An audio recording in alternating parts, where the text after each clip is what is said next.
So welcome everybody to the Three Principles Book Club and Coaching Roundtable. I'm not going to go into Dominic's details because there are so many, and most of us already know him. But we're gonna suffice to say that Dominic is a 10-year plus coach at the executive corporate level. I think he does pretty well for himself in terms of how we might judge that fiscally or monetarily, and he's a really nice guy. I met Dominic online, and I've been fortunate enough that Dominic does some work in my local city. So whenever he passes by, we get together and have a coffee or a dessert sometimes even. So I'm really happy for Dominic to be joining us. And Dominic, is there anything that you'd like to add before we get rolling here? No, this is a topic that within the 3P community, which, this is how most of us showed up here, I'm very passionate about, because it's, this distinction about coaching and how coaching fits in with three principles and all that. I'm very passionate about it, and I think that it has a great alignment. So I love talking about this. And Fantastic. Yeah, and if you don't know already, Dominic, Sicilian, right? So if he starts gesturing with his hand, he comes by it honestly. So what we wanted to start with, this is actually, Dominic suggested this. What we'd like to do is ask all of you, maybe take a minute or two, or as you, let's take a couple of minutes. What we'd like you to do is write down in the comments section what you would like to get from this. So the question that we have for you, which is a nice opening question in the solution-focused brief coaching world, what would you like to get from this call? Is our question to you. So take a second and let's see what comes up in the comments from everyone. And in the meantime, well, let's give everyone a moment. Yeah. Just sort of fast forward, this was a very valuable 1 hour for you. What is it you will walk away with? What would be useful for you? And just type some of that into the chat. Gives us a feel for how we should talk, what we should be talking about. Wonderful.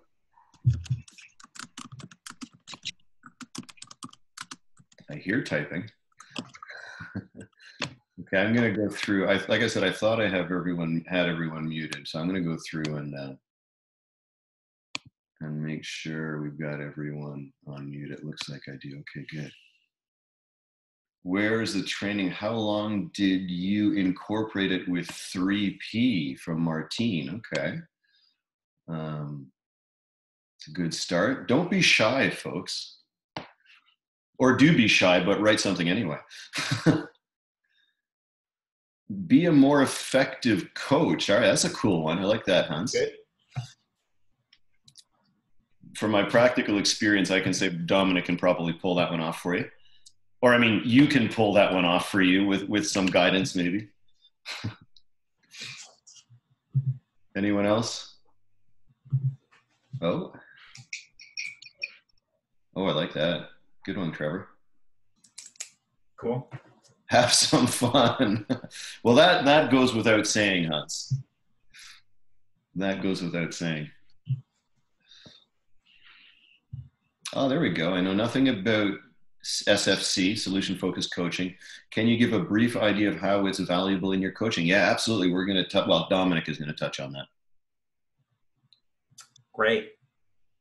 So keep typing away, and we will kind of take a look at these as we go. Make sure we touch on them. I'm just really curious. And in the land of I don't know, I love that, Sheila. That's for those of you that don't know Sheila, she works very closely with Jack, and he really preaches curiosity and coaching from an I don't know place. So there's a tie right there already. There's a little hint. Okay, so I'm gonna let's get rolling here. It looks like there's lots. Okay. So my first question, and this is a selfish one. What do you think are the key attributes a coach needs to have, Dominic, before one gets in, or maybe not before, but once you find out for yourself, or for a lot of people that get into the 3P community, this happened to me, and I went, holy shit, this is awesome. What do I do with it? How do I want to become a coach? what do you need to have? Maybe, are there particular acuities or faculties or gifts that one might need as a coach? You just have to be a human being who cares.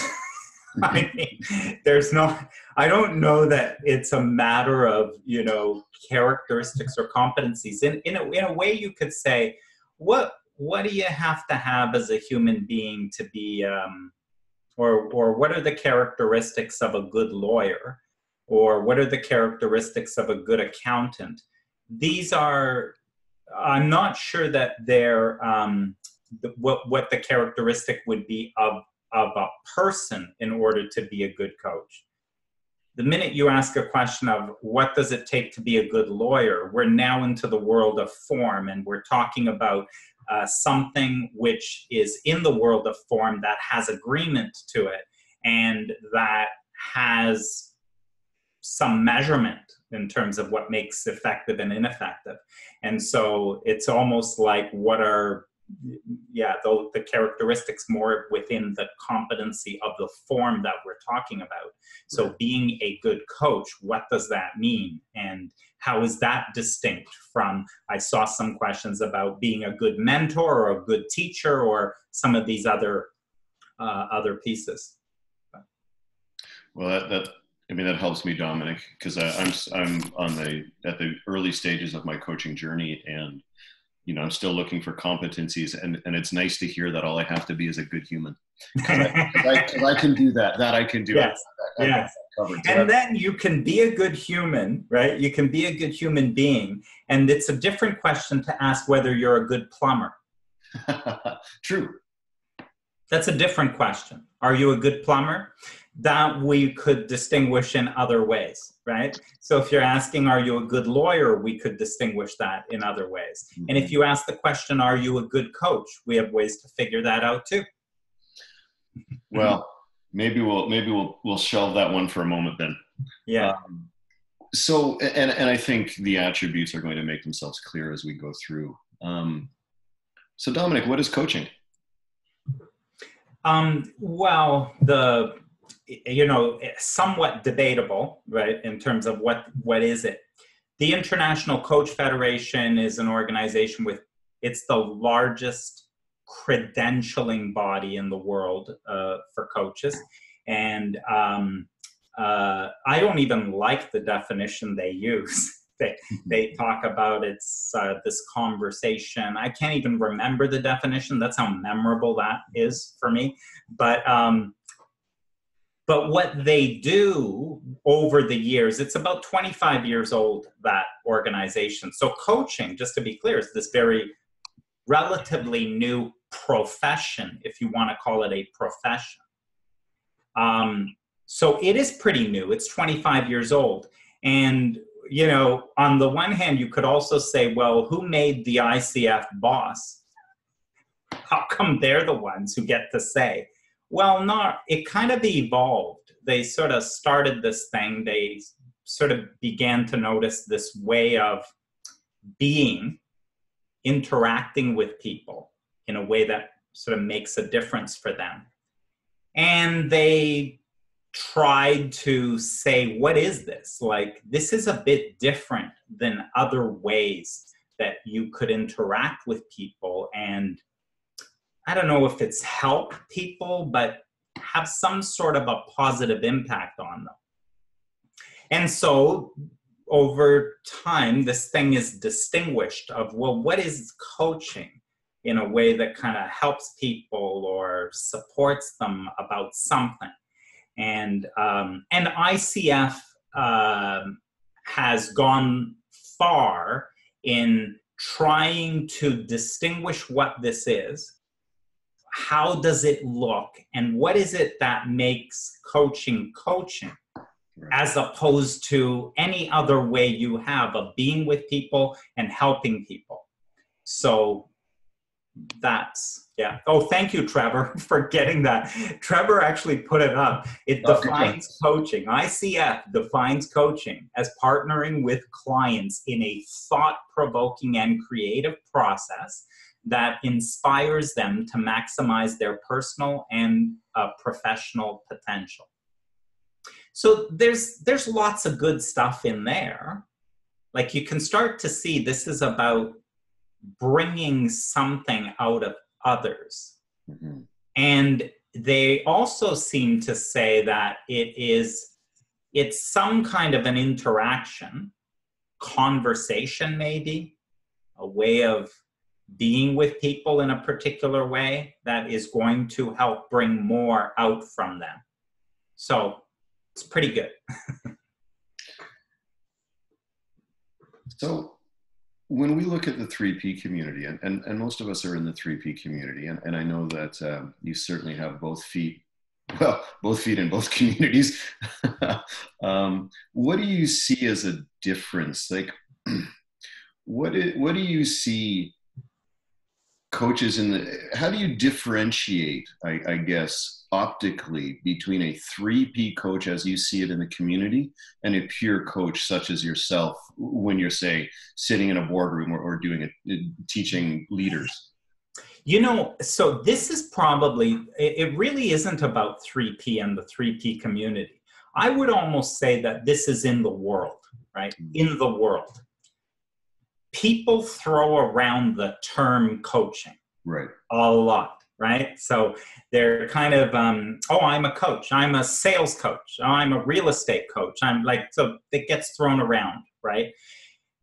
And one of the groups that I work with are in the corporate world, and part of the work that I do is I do train leaders and people managers to be effective coaches. The way I like to say it is I work with leaders and people managers, and I am helping them, supporting them to be great coaches rather than good bosses. So right away, you see I've made a distinction. I've distinguished being a great coach versus a good boss. Because already we're starting to, just by me saying that, I'm trying to distinguish that there is something different in being a great coach rather than a good boss. There are characteristics of being a good boss that may be distinct from that. So now part of what happens as I get into these sessions with people is I actually need to sort of get us on the same page when we're talking coaching. I walk into organizations and the range of perspective on what coaching is just wild, right? Because there's not a kind of an agreement to it. So people will say, I got this problem employee and I've been trying to get them to change for a while. I'm gonna need to give them some coaching. Oh, I had this guy, he messed up last week and I need to have a coaching conversation with him. And I'm like, what are you saying? What is that? Are you trying to give them feedback? Is this you're throwing around this word, but it's a bit loose or casual. So the 3P community is no different, right? So people come into 3P and they sort of have some realization and value from it. And then you'll hear the term, I'm going to coach, right? I'm going to coach people, or I'm a 3P coach. That's what I am, because I'm going to have conversations with people, because I'm going to spread this message far and wide. So I'm a 3P coach. And I say, no, you're not. You're a 3P preacher. You're a preacher. That's what you are, right? You have a perspective, you have something you see, and you are good at preaching it. That is distinct from being a coach. Or you are a teacher. You understand 3P, you've read a lot of books and you really get that, and you can teach things. So you can teach people things. Those are distinctions that it's different than having a coaching conversation with someone. So why does it matter, Dominic, that we mix modalities? Or why does it matter or not matter? I mean, if the end result is to just help someone or to help them find a result for themselves, why does it matter if we move between expert, teacher, preacher, coach, mentor? Yeah, and here's the thing. In my actual coaching, today, right?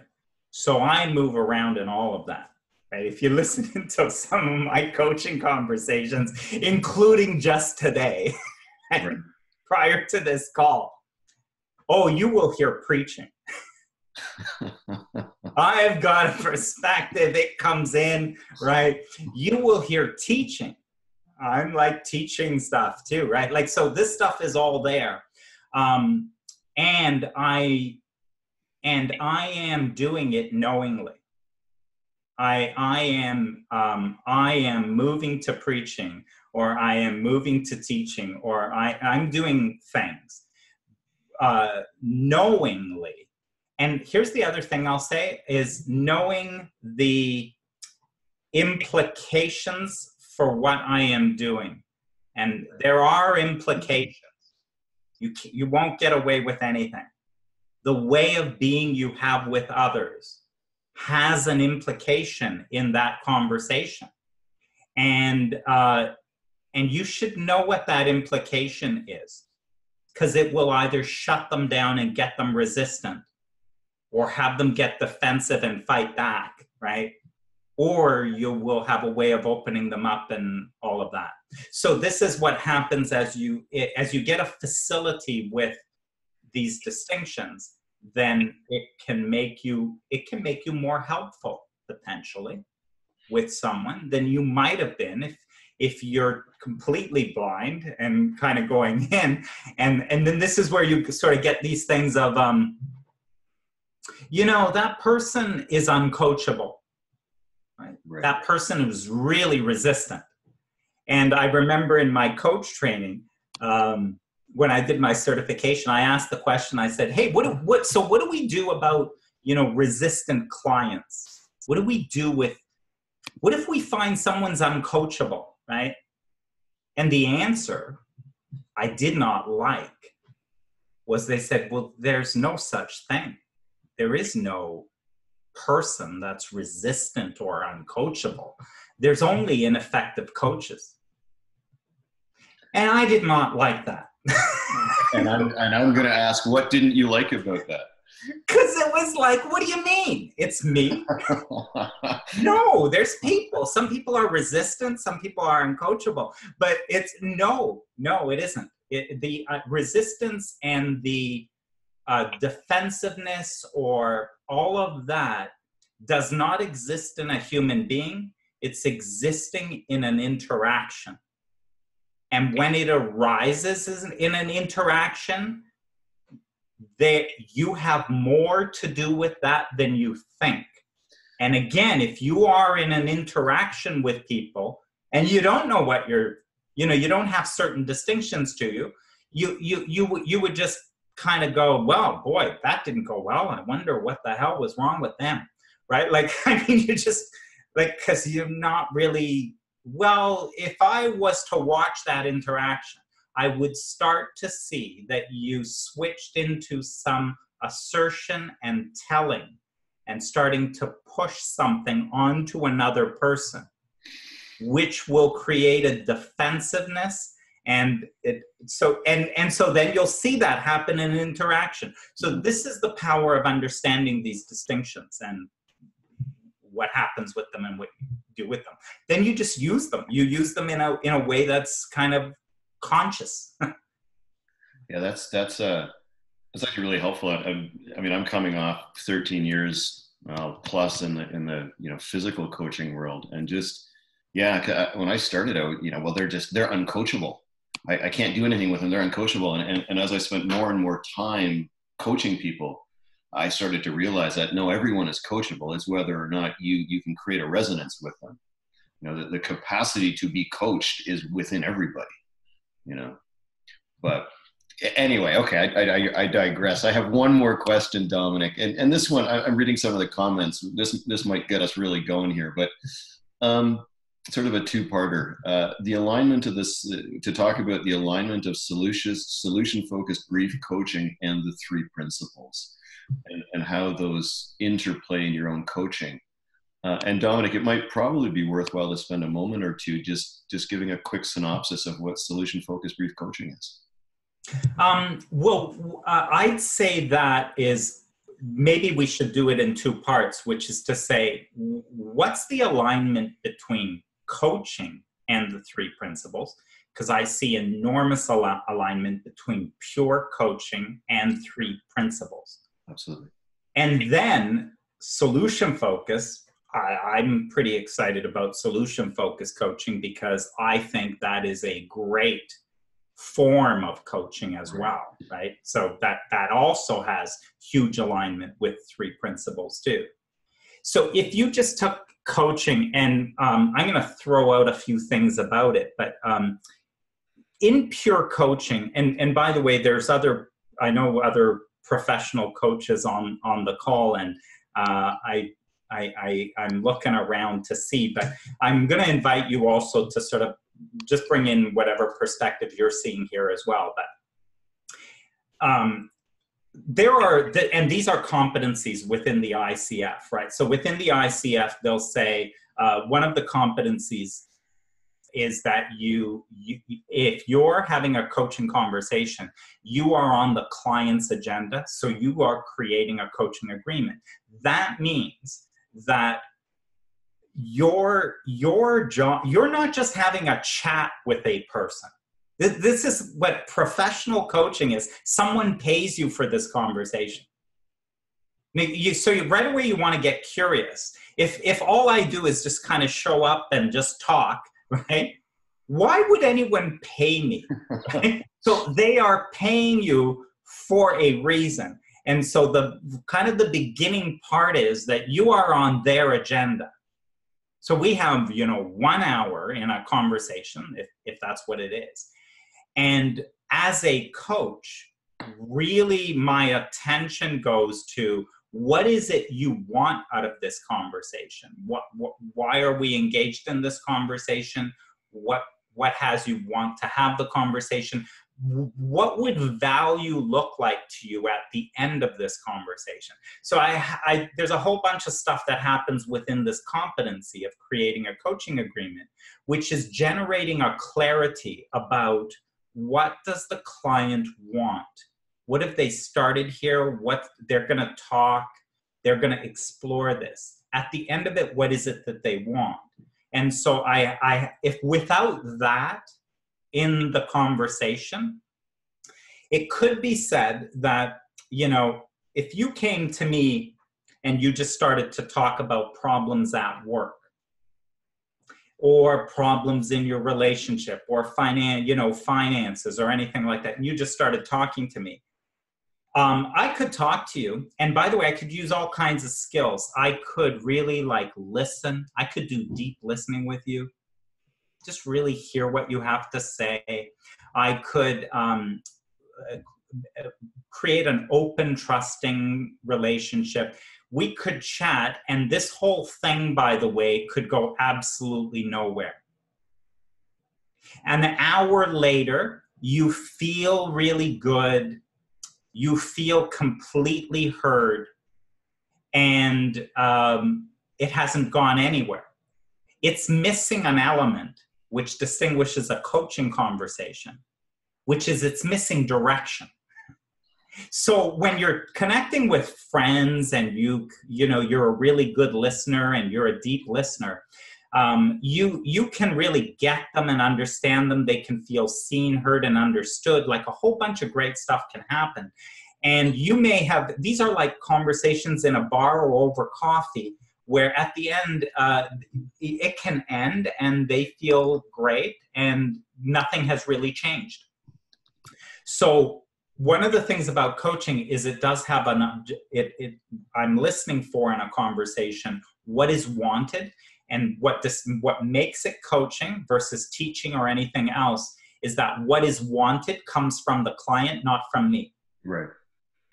So when can you say that again, Dominic? Yeah. What is wanted, the objective of the conversation, what makes this conversation a success, that comes from the client, not from me. I want to talk to you about my relationship struggles, blah, blah, blah. By the end of the conversation, what I want is to have figured out why my relationships are falling apart, or how do I make this relationship work, because it's going in the same direction as all my other relationships. So what I want is to figure that out and to come up with how I should be today. The what is wanted, the outcome of the conversation, is always from the client. Yeah. So I'm not hearing them saying, oh, relationship troubles. I understand all that. So quiet down for a minute and listen to me as I explain to you the role of thought, mind, and consciousness in what is going on with you, right? So listen to me as I explain how thought's creating your experience. You are feeling, you're thinking in every moment. And really right now, your problem is all of that. Now, did you get all that? So we could spend an hour doing this. And some people call that coaching, but it's something else. It's not coaching. So. Does, let's do a quick Jamie Smart. I don't know if we can do this here, but does that resonate with everyone? Is the direction that we're going helpful? And I was going to say, you know, give us a thumbs up or something like that. But are we heading in a good direction? Is this in line with what you're asking about, folks? And does anybody have any comment or whatever, especially people who are coaching today? Is there anything you want to say about that? Yeah, absolutely, Dominic. I was going to say we're pretty much there at questions. Those are sort of the questions. Unless you wanted to say a little bit about... Kirsten, go ahead. Oh, sorry. Hi. So I totally get what you're saying, and I see that playing out. But what sometimes happens is, and I don't know if it's because my background is in teaching, is that I sometimes fall into that teaching mode, and then at some point down the line the alarm bells go off and I go, hang on a minute, no, this is not what we're doing. And even though that's sometimes helpful, what I'm seeing is that when it's more coaching, when it's more questions that are directed but ultimately around what the client wants and not me telling them, well, here is your solution, my clients seem to have insights easier than when I'm trying to teach it. Right. And so I guess my question would be around, I don't know even if that is a question, but around how do I stay more in the coaching mindset and the coaching approach and not fall so often back into the, oh, here is your solution. Yeah, got it. And by the way, what I'd say is all of this stuff has, I so play with this, and you got to understand my sense of humor and not take me too seriously. But when I make these distinctions, and this is part of when I'm training managers, right? When I'm training managers, it's basically like I lay down the law, right, of this distinction called coaching. And I make a big joke of it, and we have a lot of fun in the class, right? But it's basically, so I said, it's their agenda, not your agenda. Like there's one rule, right? There's a rule. You gotta, like, are you talking on their agenda or is this your agenda, right? So right away, that distinguishes for them something they've never paid attention to, right? Well, I'm here to help them. Yeah, but do you know what they want? Or have you gone and assumed what they want? Like, so take the time and all that. Then there's rules like you ask, don't tell. Coaching is you ask, you don't tell, right? So you're doing asking, not telling, etc. Well, managers will often say, I just had one last week, we were doing this training, and the person, you could tell their impatience. They were like, oh, okay, but at some point you do need to tell them something. like I'm working with the employee just doesn't get it, and I understand all this BS about, you ask them questions and what do you think you should do and all that. But here's the thing. I know what they should do. I've done their job before. And if they don't get it, at some point I need to tell them, right? So my big sort of joke in that is like, well, we're not going to cover that in this class. And the reason we're not covering it in this class is because the assumption here is that you have a high level of competency with that ability. So you are highly capable, competent, and very skilled at telling people what to do. So that's our assumption coming in, is you don't need any more practice in that. So you don't need any more practice. So what we're going to do here for the next few hours is we're going to help you develop a competency on how do I bring out the wisdom within that person. And that's something you are not good at. That is something that you haven't had a lot of training in. And by the way, if you don't believe me, we'll talk to your spouse and we'll see about your ability. So this is the way I kind of get their engagement in maybe being curious a little bit about what is this. Now, I kind of play with this and they get it, and I'm really rigorous. And I'm like, this is coaching. There are rules. You need to follow the rules, right? Then, eventually, what I say is, now, did you get it? Do you get it? Do you understand the rules? Are you able to show me that you can do this? Because once you can, then what I want to have is a far more important conversation, which is, how do we break all these rules? Right. Because this stuff is not relevant, right? What's really relevant in coaching is your presence with another person. So you need to be present with them, not following rules. However, I can't have that conversation with you until I get that you get what coaching is. And that you have it in your head that you are on their agenda, and that, you know, and that they have the wisdom within them and all of that. And if you get that, then we can talk about being present. And we can talk about, don't worry about any of this. Don't think about any of this, because what will arise from your presence now is, I have something to share with them.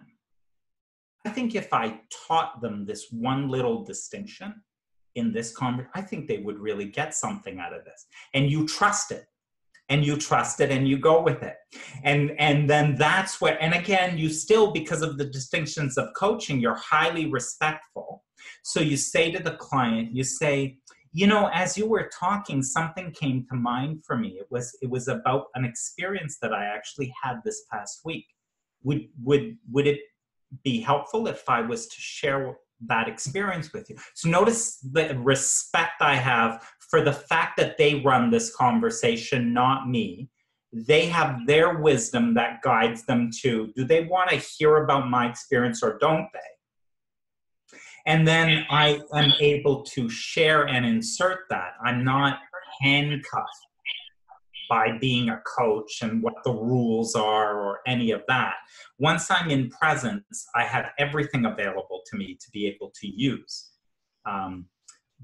But in getting there, it is useful to have the rules. Is that helpful, Kristen? Yeah, it's really helpful. And the thing I've been finding of late is that the more present I am, the more I'm aware of that this is the way the conversation goes, rather than it being a nice chat. Right. So that presence sort of helps me to, I guess, remember that distinction a little bit more between coaching and teaching, and being aware. And even though, I mean, what you said about, you know, really asking them, oh, something's can come to mind, you know, would you be interested in me sharing that? And that I haven't done, but that's really interesting, because what I have is that I'm aware that, okay, this is different now. I'm coming from a different angle now. And it's when I'm present that I'm aware of that. When I'm not present fully, right. I'm not. Right. So right. Yes, it's really, really helpful. Thank you. Yeah. So this presence thing, maybe I'll ride off on that, because as some of you know, Michael, I think you know, because I recruited you into helping me here. But a part of, I'm working on, it's called Master Certified Coach Credential. And this is the highest credential within the ICF. And, you know, there's like, they have these 3 levels. And it kind of surprised me. I just thought, like, big deal. MCC, I'm going to get this thing, and, you know, I got to, like, whatever I have to do, I'll fulfill the requirements, and then they want some audited calls. My God, as I get into this thing, just the challenge to, wow, I'm just not as good as I thought. Right? Like, it's a little bit confronting. But, and so I got to tell you, my first reaction was, such bullshit, right? They got, you know, that's the ICF. They're all anal about these competencies. And you know, I'm far better than that. I have so much experience now that who needs it anyway, right? I'm not even going to bother. Why should I even do it? None of my clients ask for it. Why do I need a higher credential? And then what I heard is I heard me sounding like a manager in one of my courses. I heard me saying, okay, yeah, whatever with this stuff, but what about, when's the part come when I get to tell them what to do? like that. So I was being challenged, and with MCC, you're now to pure coaching, like pure coaching in every definition of it and all of that. Well, what I've learned that this gets to, because I thought it kind of built on everything before, but it kind of doesn't. So, you know, you sort of hit your first level, it's, you know, ACC, and they kind of check for things like, you know, the client does most of the talking, it's not you. You're on their agenda, you've asked questions, and you stay on their agenda. You minimize the teaching and all that. Like, those are sort of, that's first level. Then second level takes it further. You're beginning to pay more attention to the client versus the problem that they've brought you. So it starts to shift. And then by the time MCC, it's like all about the human being in front of you. It's, and as that coaching becomes about the human being and not the thing that they're talking about.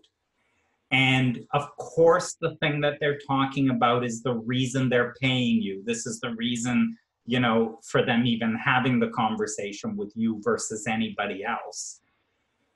But you are really about them and support. It's almost like bringing out more in them.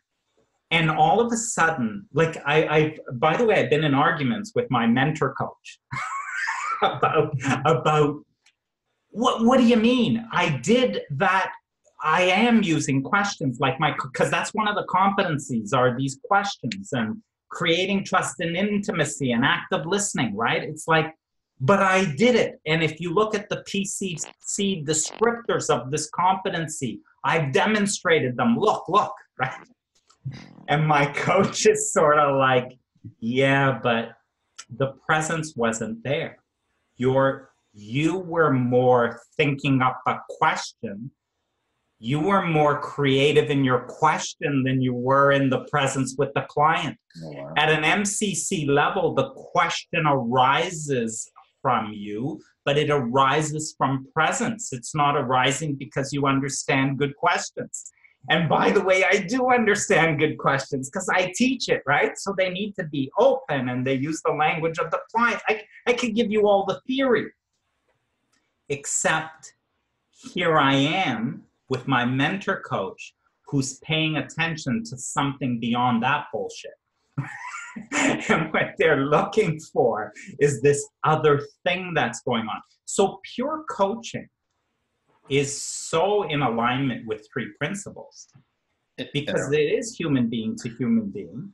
As you keep looking at coaching, it is in presence, it is an interaction, and all of the grounding of a pure coach has such similarities to the grounding, deeper grounding in 3P. In other words, the client has their own innate wisdom. They are guided by mind. So you are actually demonstrating that you are coming from that kind of grounding in this conversation. And when you are, there will be minimal interruption and teaching and bringing something that they don't know and aren't aware of. And there will be a much higher level of curiosity about how they're seeing the world and what it is they see about this. So the competencies of a coach are just naturally showing up from a grounding, which, by the way, is very parallel to 3P grounding. We say the same thing. Mm-hmm. We believe they have their own innate wisdom, all of that. So to me, coaching and 3 principles has such, it's a wonderful blend. That's awesome, Dominic. Like listening to you talk, it just reminds me, like some of the words you're using just remind me so much of stuff that I've heard from Jack Bransky over the years, you know, of letting questions arise from your own wisdom, from within that moment, from the connection that you're sharing, the assumption that people are whole and know their answers to their problems. I'm starting to see a remarkable, well, to use one of Dominic's words, alignments between the two. Are we heading in a good direction still, folks? I'm going to assume that means yes. Are there any other questions? And you can either raise your hand. I'm looking at the participants now. You can either raise your hands or just unmute yourself and have a go.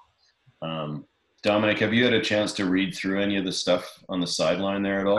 I'm kind of running through. Well, you know what? You asked the question, and I think it came up 3P. And yes. So why 3? Sorry, not 3P. Solution focus, right? Yeah, my bad. That's all the excitement about solution focus. So solution focus was not my first coaching certification. When I became certified as a coach, I did a graduate certification in executive coaching. And it was at Royal Roads University, and it kind of spoke to coaching in organizations and coaching with leaders and all of that, right? So it gave you a coaching model, grounded you in the core competencies of coaching and all that.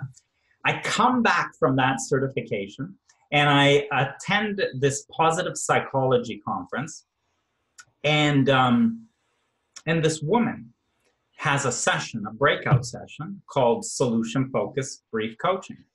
So I walk in, and what happened within that 2 hours or whatever just floored me. Right? It was a way of coaching that was so incredibly effortless and so efficient and so powerful that I was like, man, whatever this is, I gotta find out more about this. Like this, the route that this goes, the you know, it follows coaching, but it adds these other distinctions, this solution focus approach, which just resonated with me. It just made so much sense. Like, of course, that would be faster, more efficient, better. And so all of this later, if I fast forward once 3 principles came around, is again, I could see, wow, what a blend, how perfect.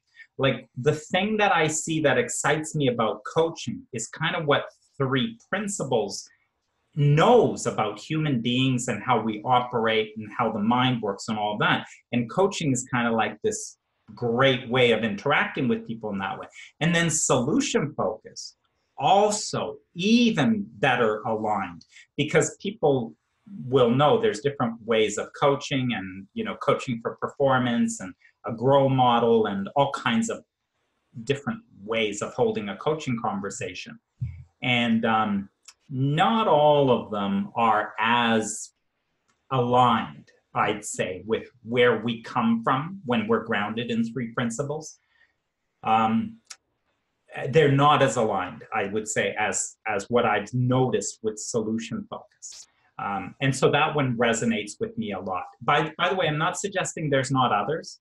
I think there are others. I just don't know enough about them. Ontological coaching, is something called integral coaching. I've heard of some other things, and they also seem to also have a real resonance with 3P grounding. So that was awesome. I'm a fan, so I can just go on and listen and listen and listen. I'm going to pull one here. Kirsten, a quick question. Do you know of any ICF approved coach training that is within 3P? No, I don't. I've been asked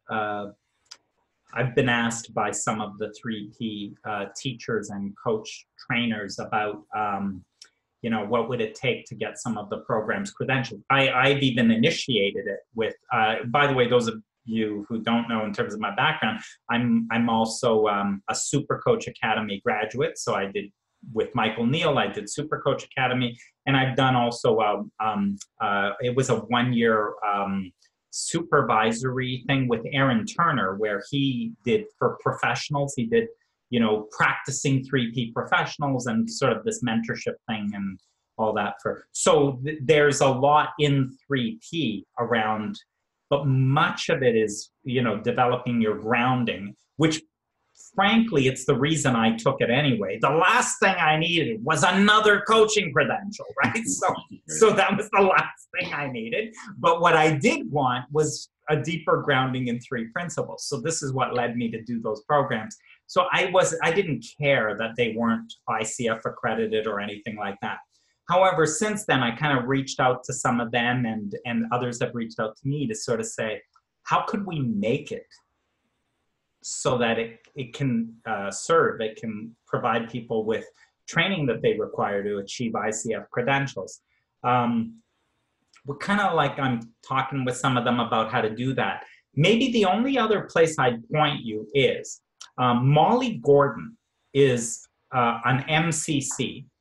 She's a master certified coach, and she is in the 3P community, and is definitely, grounded in 3P. And she is an MCC coach. I love the stuff I've heard. Like, I've heard her on podcasts. I've, interacted with her. The only thing is she's not offering a training, right? And so that's the thing. She's not offering like a coach training or anything like that. So if I, sorry for this might not be interesting to anyone else, but so if I wanted to get an ICF qualification, because I'm really interested in learning more around the coaching, because the grounding is something that's been going on for a while, and probably the complete opposite from you. I could really do with some coach training, and working in corporates, the ICF accreditation would be really helpful, even though no one's ever asked me, but I just would like it because I'm interested. Right. Would looking into the solution-focused brief coaching be the most aligned? Because I don't want to do something that's sort of going to be completely the opposite, where I feel this is in conflict. Yes. Well, so you and Michael should probably have a conversation, because he was in exactly that boat. So he was talking to me, and he was, we met because of 3P and all of that. And then he got interested in coaching. And so then he's like, well, what should I do about that? And this is where, like, I pointed him to a solution focus. There was happened to be an opportunity near him that was a very short thing that he could get a taste of it. And then from there, you could see whether it's resonating, whether it seems to be a fit, etc. So yeah, you and Michael should probably have a. We can talk about that, Krishna. All I can say is that Thank you. I did 2 days of a workshop, and I was able to use the skill sets that I learned the next day. Wow.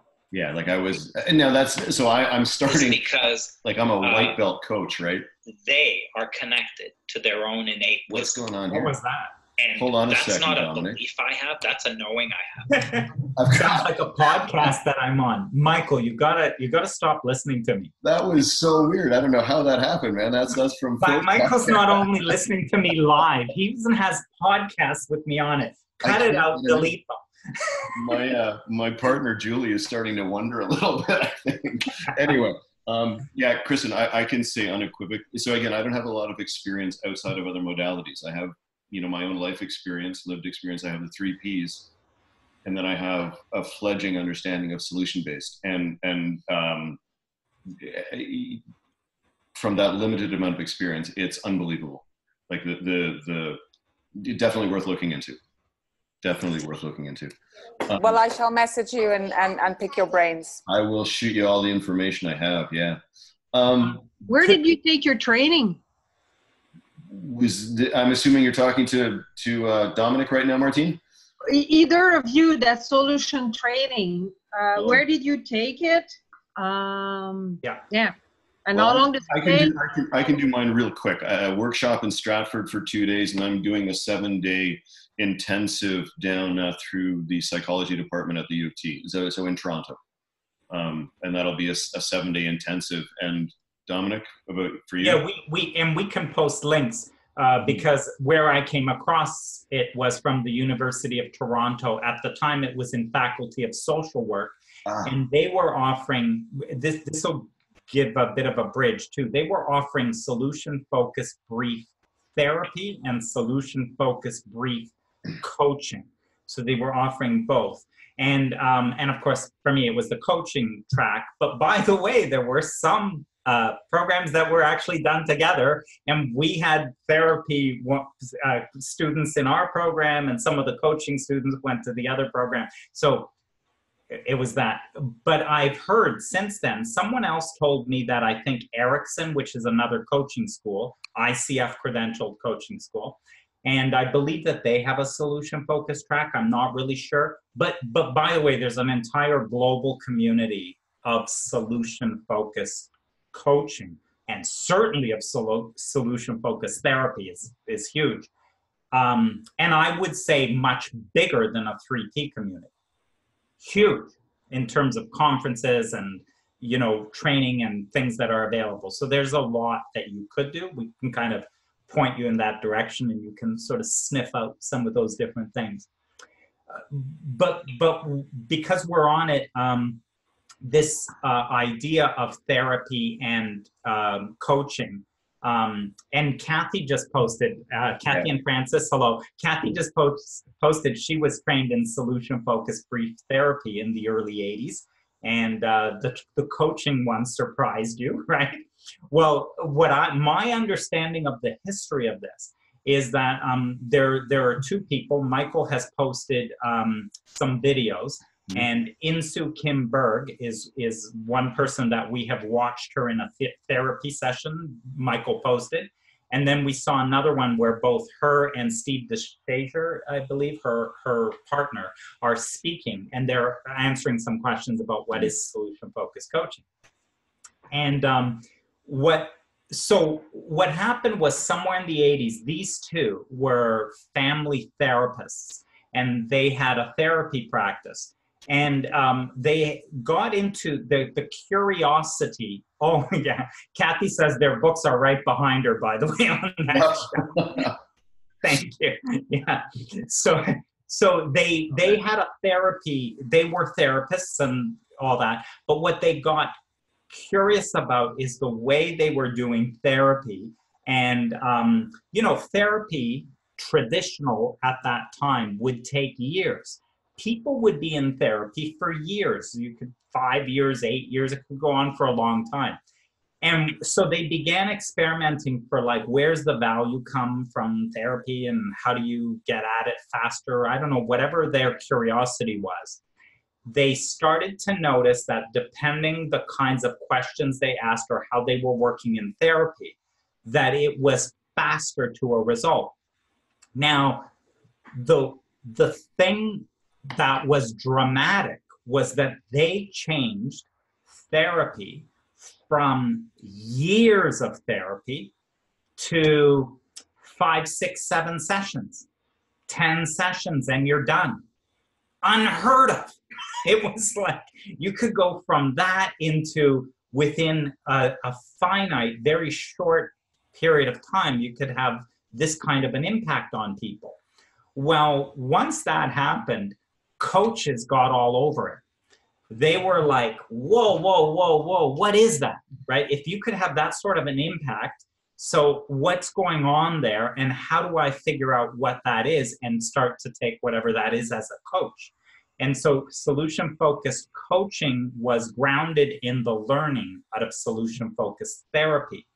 None of us on the call will be surprised with what solution-focused brief therapy discovered, because Sid Banks said the same thing on Salt Spring Island with no training at all.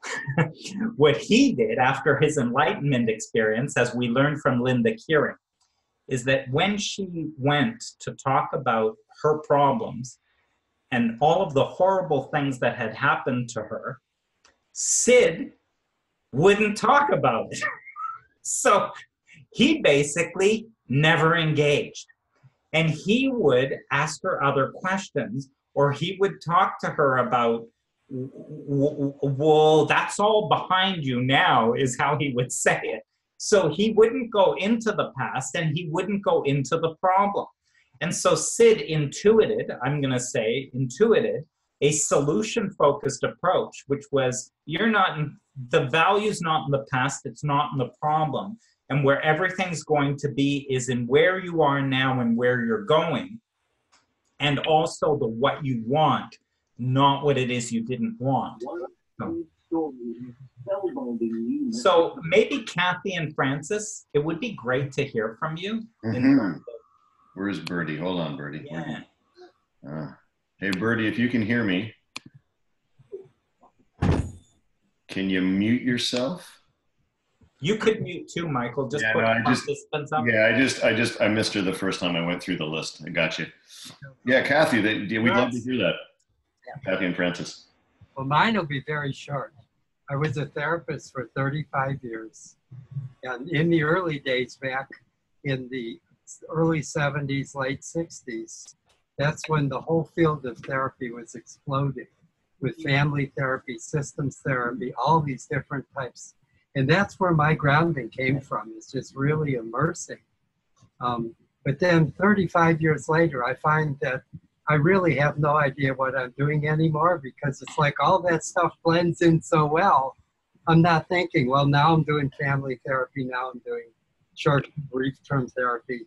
It sort of becomes your own, to the point that it's almost like you throw it all out the window and just do therapy. So anyways, that makes it brief. That's where I'm at. And mine is more walking a line, because I do coaching. I am a coach, and that's what my profession is now. And at the same time, I've gone back part-time as a child and family therapist. Now, I do think that what you were talking about, Dominic, about things getting, finding out that things can happen really briefly. A number of family therapists and systems therapists at that time in the 60s, 70s, 80s were coming up with the same experience. So that you didn't need, because they were coming up with that it doesn't have to do with this whole, internal psychodynamic type of thing.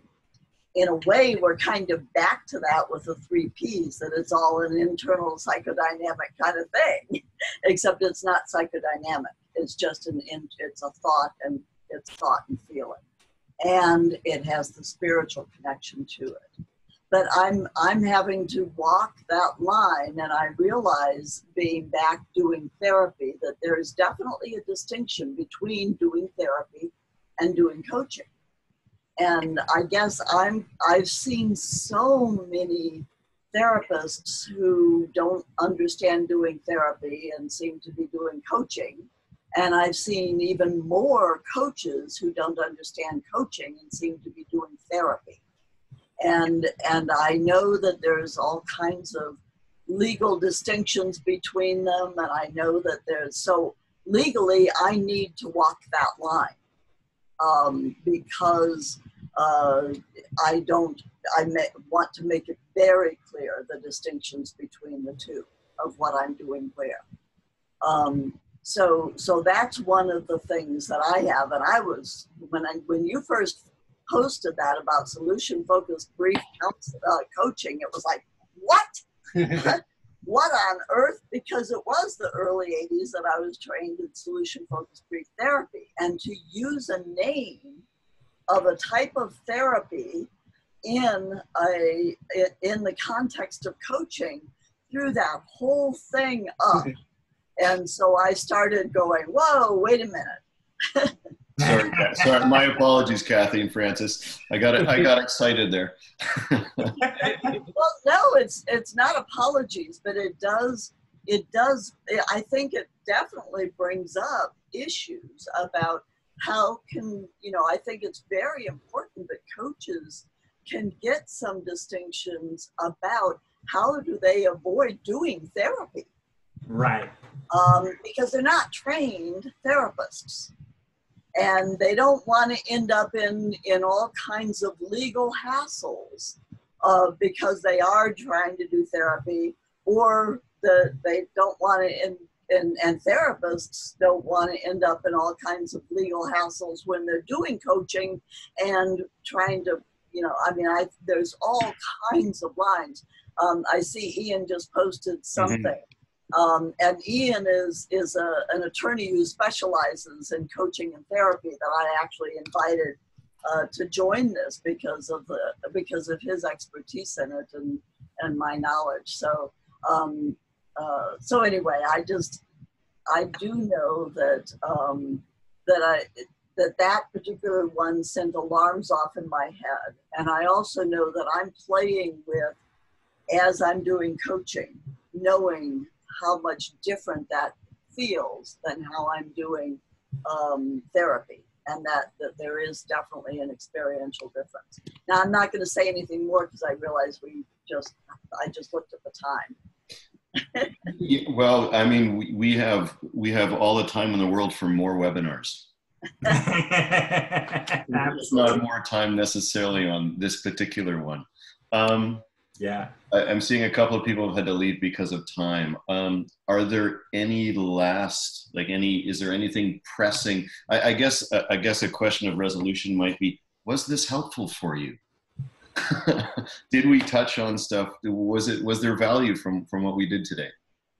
Oh, we got a great webinar from Ian, the attorney. Okay, so that's good. We're safe so far. All right. If no hands go up in the next 30 seconds, then we're gonna call it an hour, and say thank you to Dominic, and thank you to all of you who came and joined us. I can talk to Dominic all day, so hopefully we can have him on again. Dominic, do you have any last words of wisdom or advice or some coaching? Thanks for your questions, and thanks for this forum. As you can tell, I'm pretty excited and passionate about this. I love doing this, and so having a forum where I get to express it has been hugely valuable. So thank you for that. Oh, that's awesome. All right, everyone. People are starting. Or Kathy, was that a question or was that a wave goodbye? I'm saying goodbye. Okay. All right. Well, if we all want to unmute ourselves and we can all say a grand goodbye, and then I'll post the replay. If you know anyone who might get value from this, please send them to the book club, and I'll post the link. And otherwise, have a wonderful day, everyone. Thank you. Bye. Thank you. Thanks, Dominic. Right, Thanks, Michael. Goodbye, everyone. For those of you participating in the book club, which should be all of you, we'll see you on Saturday at 11, right? Perfect. Yes. Awesome. Okay, goodbye, at everyone. 11? Thank you so much. Oh, it's 10 a.m. Is it 10? Yes. 10. 10 a.m. Eastern Toronto time, right? Yes. Yeah. Yeah. Perfect. Got it. Okay, goodbye, everyone. Thank you so much. Hi. Bye. Bye-bye.